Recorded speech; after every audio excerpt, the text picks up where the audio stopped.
درې پیرې راغی نو چې ما په څلورمه پیره باندې اوچت کړو نو ما ورته ویل مجي څوک خبرې کوئ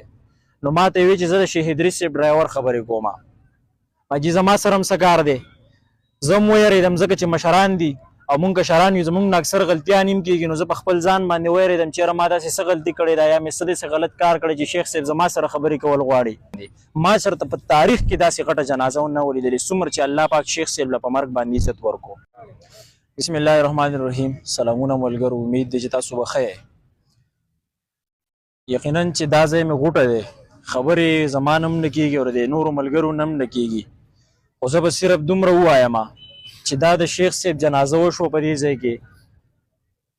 نظر چې څومره مې لګي نو دومره یو لوی میدان دی دومره یو وسیع میدان دی خو په دې کې د خپې د کېښلو ځای نه و زه همیشه دا آواز اوچتوم چې علما چې دا د حق لارې خلک دی دا د سمې لارې خلک دی دا موږ ته سم درس راکوي دا موږ ته د ژوند درس راکوي دا موږ ته د مینې او د محبت درس راکوي دا موږ ته د امن درس راکوي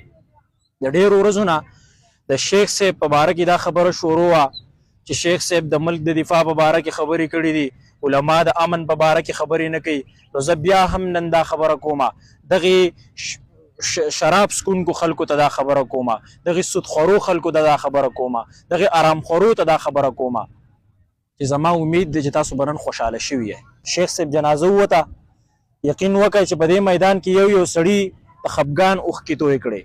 یو سړي وجړل په دې جنازه باندې ما چېرته په تاریخ کې داسې غټه جنازه ونه ولیدلې څومره چې الله پاک شیخ صاحب له په مرګ باندې عزت ورکړو خو مونږ یتیمان شو مونږ بې اسري شو زمونږ یو ډېره لویه سهاره لاړه زمونږ یو ډېر لوی امید لاړو ډېر شاګرد